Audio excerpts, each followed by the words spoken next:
happy Tuesday on a Super Tuesday edition. I'm so excited to be bringing you my side of the Dan and Josh show. You guys know I love sports. I love it. But there's that 1A, how much I love music, and 1B is probably sports. So Dan couldn't make it, sends his love. Dan will be back next week. But guys, there's times when Dan and I set out to do this show, we had a list of bucket list items, right? We talked about our buddies from POD, getting to work with Corey from Seether and Joey from Disciple. And there's a gentleman I've been following for a very long time. Even the name of the band, when you look at Gemini Syndrome and what these guys do, there's this positive, real life hope, bring it together type thing. All of their lyrics, it's hard hitting. There's a great, just it'll pound you with the rock rhythms, and the drummer's amazing. The lyricist has got this voice of an angel, but also at the same time does this hope mixed with real life. It's the most polarizing, but also a beautiful symphonic thing I've ever heard. So if you guys haven't been jamming to it like I have for all these years, make sure you check out Gemini Syndrome. They've had a couple of full-length studio albums and just rocking your face off, but also some of the most melodic stuff I've ever heard. So before I get too fanboyed out, I'm gonna get into it before I lose my cool and bring on the one and only Mr. Aaron Nordstrom. Aaron, how you doing, my friend? Doing great, man. After an introduction like that, how could I be doing bad? It's all true, man. Like I said, I picked up on you guys in Lux, man, and it's funny because you never want to be that guy that the fans. We all have those things. Well, it's like this or like that. I can honestly say there really is nobody like you guys. You have this hard hitting riffs, maybe a little bit of like Five Finger, maybe a tiny bit, but not really. But your voice and your lyrical style, there's nobody on the map like you guys right now, man. So kudos to you. I appreciate that, man. To me, that's the biggest compliment I could get, right? I've been compared to some of my heroes over the years, and I take those as high compliments too, especially when it's like somebody who actually inspired me as a kid. Hmm. And now I find that I'm in their peer group and they're like, you sound like this guy. I'm like, wow, that's great. But to hear that we don't sound like anybody is really isn't that the end game of an artist Yeah. is to be unique, right? I don't want to. I'm not. I strive to be inspired by the people that came before me, but not to, uh, copy them. I strive Right. to create my own thing with their influence, in my awareness. I don't try to deny the places I came from either. And there's Right. some clear, obvious influences, I think, on my creativity. But at the end of the I day, love I it. want it to be my expression, right? It has to be from me. So The closest thing, and again, it's still like the closest thing I could say is if Tool went metal. Like yeah, that's, yeah, you know what I'm saying? Like I yeah, can't even that I wouldn't even say, but like a little bit, like the style, the lyrical style. I'll save some of that for the later questions. But like, sure, man, sure. I had to break in. Speaking of which, man, obviously before Lux, and I know with you have multiple products you've worked with. Love what you do in Gemini, but every artist, man, even before the world hears maybe some of your premiere songs, whether you look at obviously Sorry Not Sorry, which is my favorite, or Stardust. Going back before the Gemini days, there's got to be some like maybe some demos you wrote or some like garage band stuff. When did you get the itch to do this in your life, Oh yeah. I mean, so I started playing music way young. My mom is a singer. I was exposed to her singing all the time. And that I was singing at the age of 2 in the car with her. And then I was taking piano by the age of 3 or so. And I was really, really, really into music my whole life. And I found guitar and drums and rock music when I was about 11 or so. But I remember writing music, I mean, young, like 8, 9, like coming up with stuff on piano that I would just improvise. And that's most of my time spent playing piano now is doing exactly that. I don't really learn classical pieces anymore or anything like that.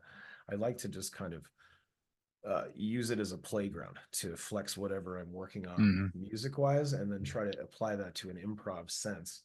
So I started writing at a very young age. I think I had my first rock. I know I had my first rock show when I was 14. My first original band. We played, I mean, we had a whole. I think I was doing my first demo tapes when I was around that age, 13, 14, 15. And I did Wow. like rock band stuff. My first band was called Twisted Fate. Okay. Okay. Very Uh, angsty. I like it. yeah, well, when I Yeah. was a very angsty, depressed kid in my teens, man, and then I had, I had like a short stint with a black metal project in my teens called Ensanguined. I was in a band called Dominion in Chicago in the late '90s. We had Okay. a band called Synapse in LA that was a couple of guys the guy that was in OTEP with me is the drummer Brian Wolf, and Yeah. then a guy named Kyle Mayer who went on to play for like 10 years. He plays in September Morning now. but we moved out to LA as you know, young bucks, as 20, 21-year-old kids to go to music school and try to make it in Hollywood. And so that band happened. And then after that, I was in a band called The Changing with a few guys in Hollywood. And then I was in OTEP for a couple of years. That was my Yeah. first pro gig. And then after that, I had a band called the No May in Chicago with Brian Wolf. It was really just me and him and this guy Mike that we were friends with out there. A little three-piece. And then that was my time until the Gemini thing manifested in Can, reality. so you could kind of do if you really think back, what you could do is festival of just your bands, like a festival, Aaron Nordstrom festival, man, OTEP, Gemini. You know what What's I'm funny about it is saying? they would all probably work, but they would all be pretty different enough, Yeah, I think, to stand together, right? Like Synapse was a very like proggy, influenced by like things like black metal on one hand, but then you know Meshuggah-ish kind of stuff with yeah, singing. Kind of what Gemini is doing, but in a more, we were in music school at the time, so we were like super math metal like dorks, you know what I mean? So everything was like 9 minute long songs and that kind of yeah. stuff. Oh, I Uh, get you. yeah, I've run the gamut from you know from like singer songwriter kind of stuff, like almost folky, but like Counting Crows-ish kind of Yeah, vibes. So like you know definitely, eclectic. I dig it, man. I So love you could everything. so Nordfest is in the horizon, right? I love it, man. I love it, man. Nordfest, Let's I'm go, in. man. So I got you. So when you think about, man, it's you probably can't say one or two, but maybe even if it's a season of touring, man, everybody talks about some of those gigs that stand out to us. Like I have a buddy, Mikey from a band called Islander. He's like, man, my favorite Oh gig yeah. was 20 people. He had 20 people, and it was like they were all on stage with him, right? Everybody's got a different like thing that they remember that stands out. And some people Sure. say their hometowns, selling out studios, stadiums or whatever. Is there maybe a gig or two in your career that's like that's one of my benchmark ones, if you could, Yeah. Yeah. It's hard to pick, honestly. There's been a bunch. I've had a blessed experience over the years to do some really cool stuff. Some of the ones that stand out are like playing, we did, was it Rock Monkey Ruckus in Rockford, Illinois, back in the early days. And we were out on tour with Device, and I had been Yeah, invited by David to sing with him every night. So that was huge for me, right? Growing up in Chicago, big Disturbed yeah, fan. He's one of the greats, man. So I'm in more or less my hometown in Rockford, Illinois. It's about an hour from where I grew up. In front of thousands and thousands of people with standing on stage, and David's got his arm around me and I'm singing his songs to all these people. So that was a moment. Same thing that goes for like, I had numerous occasions with LJ and Seven yeah, Dust singing with them, numerous occasions with Elias, numerous occasions with Waylon and Mushroomhead, that were just like pinnacle moments, mm, that were, it was like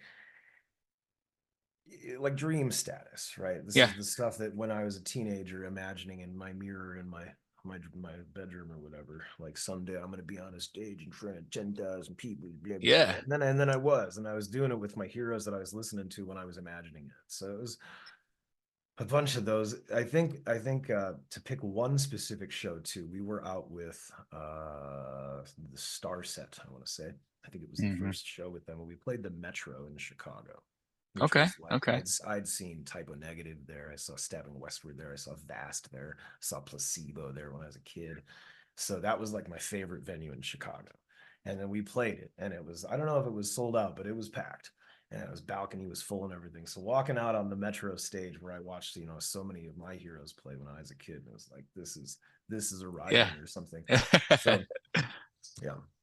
So just the whole scene, man, and it's neat how you said it. And I'm not just saying this, man, because like I said, we've been blessed to only interview people that we love, right? We interview the people that we are interested in. And when you talk about the Draymond and stuff, you can say, man, with humble brag, if you will, you can hear some of you have arrived. You're a vocalist just like Draymond. You can hear it, especially when you think about like I hear it a lot in Stardust. You can hear that vocal powerhouse that you've got. I hear it so clearly. I'm like, okay, I could see what you mean. Like, but now you can say, along with David Draymond, obviously LJ, there's Aaron Nordstrom. And that's not being pandering, it's being factual. You have done a great service to the music industry, and it's got to feel good to know you have your place in music history. So, Well, do I know that I have my place in music history? I don't know. yes. So I appreciate you saying that. Yeah, It's still, to me, it's still a grind, and I'm I love still it. not nearly, I haven't done enough. I haven't, I don't feel like, we've reached enough people. I don't, I think I love it. there's a whole audience we could still get into the awareness of, so to say. But Eh, I gotta Yeah. I gotta I gotta interject one more quick story too. Oh, sure. Yeah. When we were doing, this is another moment, but this wasn't a show, but this was a moment where that kind of happened. So we were doing Memento Mori with Kane, and Hell Yeah was doing their record with Kevin in the same building. So we were all hanging out pretty much every day, which was another awesome moment in time, right? And I remember Chad taking me in to listen to Love Falls, Okay. and not even the band had heard it yet. And so I'm sitting in Kevin's chair, and I, just for the record, I love the Churkos. Like, they are family to me and have been so influential in my life. So when you say the Five Finger Death Punch thing, like, if there's any Five Finger influence, I love Ivan too. Don't get me wrong, but Right. Right. it's probably from having Kevin and Kane do the first two records. Um, but I sat there and I listened to Love Falls. I'm in Kevin's seat, and I cried listening to it because Chad was another. I learned how to scream to Mudvayne back in the day. Uh, and I got done. I hugged him. I thanked him for you both for like letting me listen. This is like Vinny hadn't even heard that song yet, you know. And Chad said something along the lines. He's like, just so you know, like, you have the respect of all your peers in the industry. And I was going through a real dark time at that point. I was like on the tail end of my drinking. I hadn't quite put down the sauce yet, and I was getting divorced, and I was depressed, and I was suicidal. Yeah. And he was there to kind of be like, hey man, just so you know, we all got you. And that was a, I think, a Wow. Wow. pivotal time for me to kind of like, maybe I had it before that, but I didn't recognize if I had it or not. Do you know what I'm Yeah. saying? Yeah. Oh yeah. Yeah. Like it's validation of, yeah, and I don't know, because we do a lot with athletes too. And it's like athletes will say, whenever another athlete was like afraid to play me, that's when I knew, right? Like, okay, with you, not that they're Mm-hmm. afraid. It's like, it's a camaraderie, the brotherhood, right? It's like, okay, Mm-hmm. you're seeing that it's cool, man, how music is so, and music never, there is no age limit on music. It, like my daughter, it's neat. My daughter's 13 now, my oldest, my youngest is 12. And I am now passing on, like, for example, she likes now, she's a big fan of Conquistador. It's funny, like, to see she listens to that on repeat, like in her room, as I'm listening to, like, I Love Lux, right? It's like now you're passing on the musical stuff from, you're in this generation where we've got it, and now our kids are now, and we're still young, like you're still young, but Yeah, you're passing it on to, we're that's setting these crazy. kids up and to go in the right direction of like their music, right? Hey, That's so, crazy. but influence is vast, man. And I guess the positive side of, you write about real life, you write about struggles, but you also give everybody hope, and that's what we always gravitate to, especially now, in the world that needs more hope. You write about dark, heavy stuff, but you also do it in a way where there's hope. I love how you bring people together. So, Ha- has to be. transit, yeah, man. So transitioning to that question, when you think about influences, right? Maybe not so much from a, like a song, like lyricist standpoint, but maybe like overall frontmen. Has there been a couple total package people that have influenced you? Like I think of like a Bowie, for example, or maybe like a little bit of the Drayman, I guess, or maybe going back even the '90s, a little bit of like Jonathan Davis. Has there been some people that have like influenced you as the whole thing, if you will? Excuse me. Peter Steele Yep. Yep. from Type O Negative, Maynard James Keenan from all of his bands. Got you. Chad, especially in his early Mudvayne days, man, like, there was something, he was a man possessed back in those Yeah. days. Cameron Heacock from American Head Charge back in the day. Okay. I Okay. spent a summer with him. I really love that guy. And he was a big influence my early Gemini days. I love it. Um, with Maynard and Peter in particular, there's a certain I don't care what you think about me mentality that I have always struggled to have. I don't have that naturally. I do care what you think. I got made fun of a bunch as a kid, and I always wanted to fit in. I stick out. So there was always this need to like belong, right? And now I find myself back to where I was as like a child, like 5 years old, where I don't even care what anybody thinks, because it's really not important Right. if Right. if you think that I look a certain way or not. Like, if I'm cool with me, then the Right. chances of you being cool with me are greatly improved, because I'm already cool in my own way, Right. right? I'm already okay. So that's been a learned behavior, and those guys inspired that. And David is fearless too. All those guys that I named are like fearless on stage. Mike Patton's another great one. Freddie Mercury's another one that's Hmm. just, man, he's the goat. From Right. going Right. back into history, if you're going to talk about the Bowies and those and Hmm. that era of people, for me, it's Freddie. He was just Yeah. the just best. just just do what you love, and be you, right? I love that. Mhm. And we were talking to Chris. You might know Chris Nix from Jonathan Davis's camp, and he was like, man, if you make music that you love, whatever it is, it could be like jazz, it could be fusion hip hop, it could be metal. If you do what you like, people are going to gravitate towards it as long as you're you. I like what you said about that too. You make what you love, somebody's going to love it out there, you know? So You know love what's that. funny about that is in this most recent record that we're in the process of releasing with like Conquistador and stuff. There was definitely this experience for me and for the band, I would say, that from Lux to Memento to Third Degree, those all three of those were done on labels. They were all done on major labels, and they all had, those people involved with it. And after Lux came out, there was I think a bunch of people in the camp in Warner that didn't believe in the record, and then Stardust did really well. And that was a surprise to a lot of people, I think. And so then Mhm. everybody, of course, in the music industry was like, you got to do another Stardust. And we didn't want to do that, but then we wrote Remember We Die. Like, you always Right. go in with this intent to like write something that's accessible to as many people as possible in those, because you got to play that game. Like, you ask Yeah. anybody who's made a label or made a record on a major label, that's a game you got to play. And so then we did Remember We Die, and that did really well too. And then it was after that, it was like, well, we need another one of those. And we're like, we don't want to do another one of those. So then there's a Die With Me, right? And then this Yeah. record comes around. They're like, we need another Die With Me. Oh, I'm gonna pull my hair out. So we didn't do that on any songs on this album. We purposely just wrote stuff we thought was cool, and if they don't like it, Love it. I don't care. I don't care. Yeah, I'm definitely hearing I love the aggression. Like it's heavy. I dig it, dude. Conquista Yeah, is heavy. So I'm yeah. I'm looking I love it. I'm a big fan of like let's be what we want. I love that you're like you said, going for what you want to go after. You said something about doing some folk stuff, dude. You could go whole left hook and throw some folk in there too. Some folk rock. People love it, you know? Well, I For don't know what's if you've next. if you've ever seen the like the acoustic VIP show we do after our Yeah. after our live gigs, right? So that's all. I wouldn't call it folk, but it's definitely stepping our foot into that kind of territory. Okay. Um, I've done a couple live stream shows from the house now this year. I did one in October and one in December, and I was doing like Jeff Buckley and Elliott Smith songs and that kind of stuff. So I have my intent for this year is to not only do new Woyote music, do new Gemini music, but I want to start doing a lot more on my own here, some electronic stuff, some singer-songwriter stuff. I've got a friend of mine named Steve Etling I went to MI with 20 years ago that we started reconnecting, and he has been getting out and performing and he's getting some cover gigs at like, smaller, like quiet vibe kind of places. And I encouraged him to start playing his originals, and they've gone over really well. So he's got one of those that I want to produce and we're going to release. So I'm going to start actually releasing like folk singer songwriter kind of Love stuff it. in the future here. I was gonna ask you, man, especially because I know it's been like you said, a kind of a hiatus. I think is that correct? But you're getting back into it, or it's The if I record, what do you mean? are we still looking for stuff maybe 24 for Coyote is what I'm saying, or is there some Oh yeah, space? Or yeah, yeah, yeah. No, yeah, no. Woyote. The only hiatus we take for Woyote is because Mikey and I live here, gotcha. Okay, and it's gotcha. expensive to fly us over there. It's expensive to take off work for the couple weeks that we got to be there. That's why that band is more. It's different for its challenges. Understood. Got you. Yeah, Understood. yeah. Fair enough. Got you. Well, Well, I look forward. Mikey's coming out in February to start working with Chris Collier, starting doing probably like three or four new songs. I don't think we're gonna do a full record in one pass. You know what I mean? I think Yeah. we're gonna do a few singles and then go that route with it.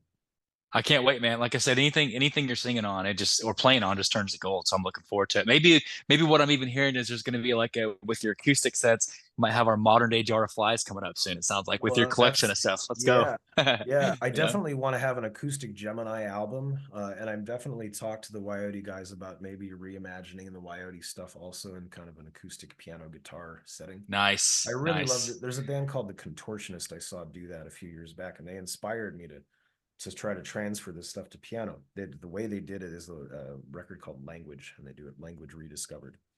And it's just brilliant to take this like super, super heavy prog metal, and then they really flex their like musician muscles, right? They're like switching guitars in the middle of the performance and like, oh, I need this particular acoustic. And it's just incredible to watch and listen to.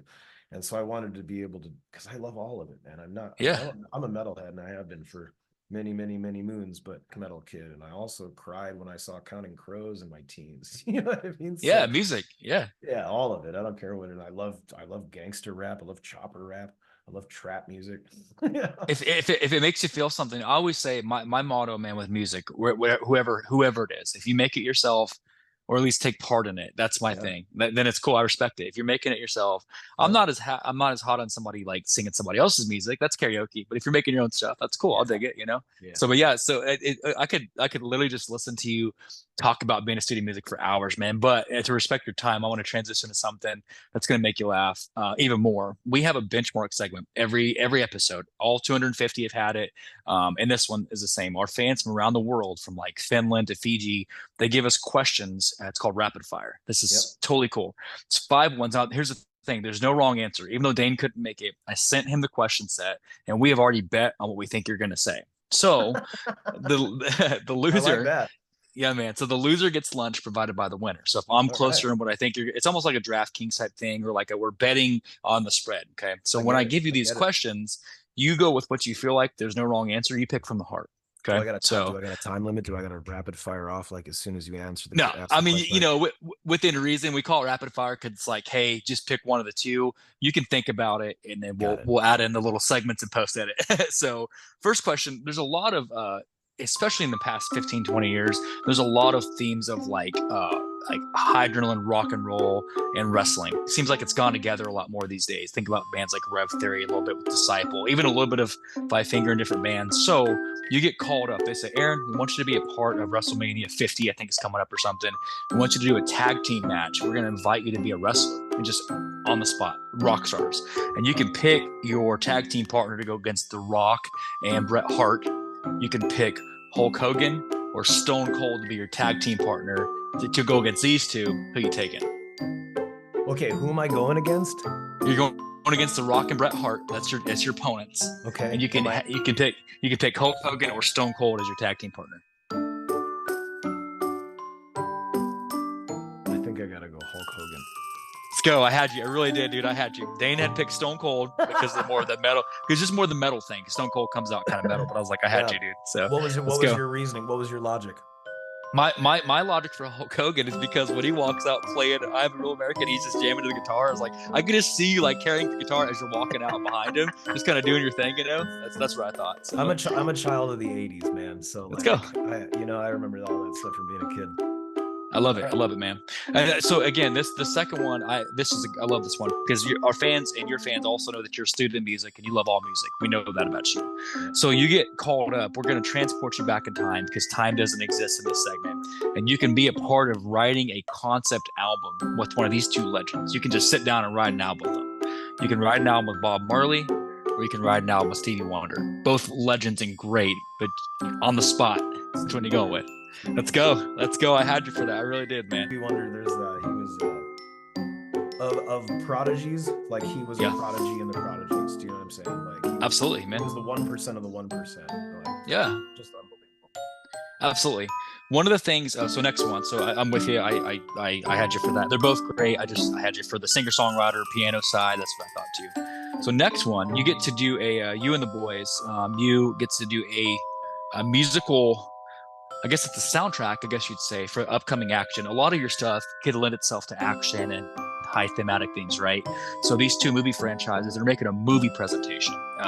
God of War's coming out, and so is Gears of War. They're both great video game franchises. They're going to make a movie, so you can be a part of making the entire soundtrack for the movie. Which one are you going with? So I'm not really tapped into the video game world just because I'm visually impaired. It's hard for me to keep up with them anymore. So I'd have to go based off of the names of. I'm familiar with those games, but I've never played either of them. So I'd have to go with God of War. Let's go. I'm going 3 for 3. Dane is striking out, dude. He is 1 for Sorry, 3. Dane. So thanks, Dane. Sorry, buddy. I got you, man. That's okay, man. I want my lunch DoorDash, Dane. Let's go. So it's all good. So you mentioned this a little bit. So going back to the 90s, we're transporting through time here. So we're going back to the 9th, the hook for one of these two legendary 90s rappers. They're both great. Love them. We want you to drop the hook for their feature. You can be the one in the reimagined This Is How We Do It by Montel. You can sing the chorus, or you can drop the hook for Ice Ice Baby from Vanilla Ice. Montel, both great. Which hook are you wanting to drop? They're both great, both 90s epics, but which one are you going with? That's it. Wow, I was really excited about this one because I was thinking we were gonna get like Dr. Dre versus, but no, I got these three a loop, man. You really did. So if I'm being real here in front of the people, which I strive to be. I had posters of Vanilla Ice on my wall Let's go, dude. when I was in elementary school. So He's so cool, man. You know, the big and, with the streak, and remember it? yeah, so my buddy Seven, who he plays drums for the band Channel Zero in Belgium, which is Mikey Doling's other band over there. And Seven played for he was an opiate for the masses, and one of the gigs he did was Vanilla Ice in his rock band. So there's like even 7 degrees of separation there. I do like the other tune better, and I Yeah. think I would kill it. Yeah. Yeah, I think I'd That's what I'm kill it. saying, dude. You Yeah, know, I think maybe if I had to pick this, if I'm picking it based on song, I'm going with that one. let's go. That's what. Yeah. So you're going with Montel, right? Yeah, Correctly, right? That's what I had you for because I can just hear you singing it and like kind of dropping some heavy riffs to it. And I do sing that all the time too. let's go. Hey, and it's a thing, dude. There's a lot of rockers are now re-envisioning some of the classics. Tyler from Yeah. Theory just dropped "Just the Two of Us." You might be able to do it, dude. Take a Montel song and put it on the record. I'm just saying, bro.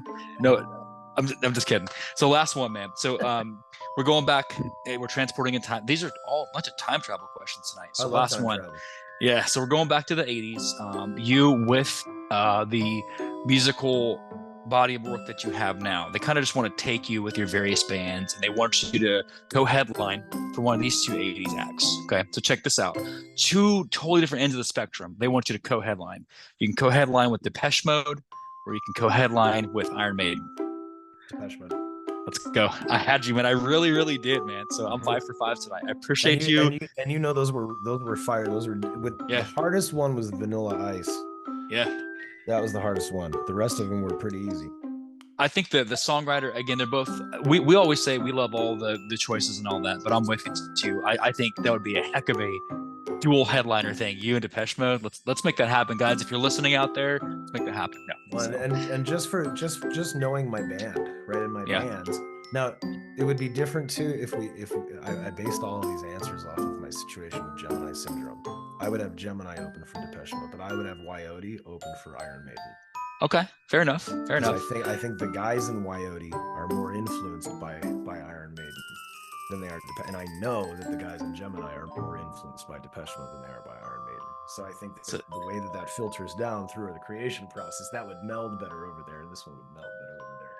isn't that cool how you like you just said though you have your puppet strings are in such a vast world of music. It's cool, man. So love it, dude. Love it.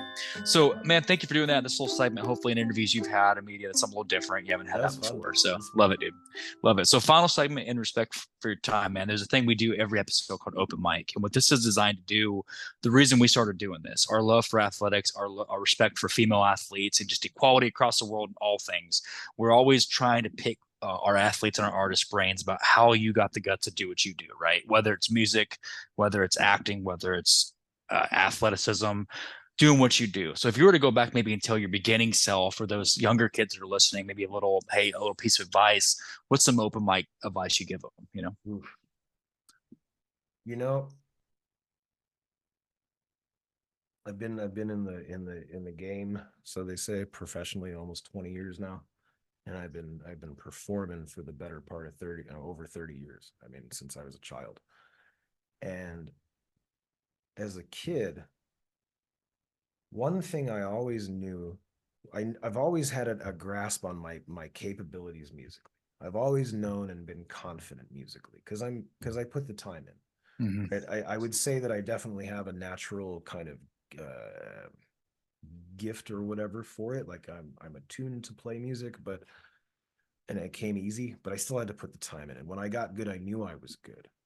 What I was not so good at was judging how other people were perceiving me. And I think the biggest hindrance in my life has been self-doubt the entire time. If I could go back to my teenage self or maybe even my preteen self and just find a way to tell that kid that he was cool, he was going to be cool, and just to to encourage to get through whatever nonsense seemed so important at the time. Right? It always dude, I was a very depressed human being for most of my existence. I was suicidal so many times in my life and just didn't want to be here. Didn't felt I was wanted here. Didn't feel like I belonged here or anywhere on this place. And none of that was true. Right. There's no point in my life that I was alone. I always had people who cared very deeply about me. And some of those people are still in my life now, all these years later, but that aren't immediate family. You know what I'm saying? And then the Yeah. relationships I've made in my musical journey with bands alike and fans and suits and all the like I've met some wonderful people along with great people. And I feel like because of my own self-doubt, my own timidity, my own fear, I probably not wasted, but missed some opportunities to have cooler, even deeper connections than I already do. So it's not that I would necessarily change anything about my path that's led me here, and I'm pretty happy with where I'm sitting. But I feel like my experience could have been better if I could have convinced myself that I was okay Hmm. long before I really got okay. Man. That's powerful, man. And I'm so sorry that you had to go. You're what you've done. You're now able to help heal others, and I will stand Yeah. by this till the day I die. Music is a healing agent, right? But it comes Yeah. from people that have been through real life stuff, and you've gone through some journeys, man. And now that kid that maybe is not sure how to fit in, he can listen, or hear him or her can listen to what you've had to go through as you're pouring that, and you're helping others heal. That's powerful, man. So, And I'm it's what keeps me doing it, to be honest with you. That's been a really prominent thing in my awareness recently, especially in this last tour, I think, because there was some struggles we dealt with, and it's just there was a lot of challenges, and I could still see and experience and hear stories from people about like the positive impact that Mhm. our music has, even currently on their lives, right? And it really did kind of put it in perspective that I'm on the other end now, right? I'm, I read a lot of religious scripture from all Yeah. over the world. Hmm. I'm gonna quote one of the lines from Jesus that I love. It says, "Where I am, you also may be," Hmm. right?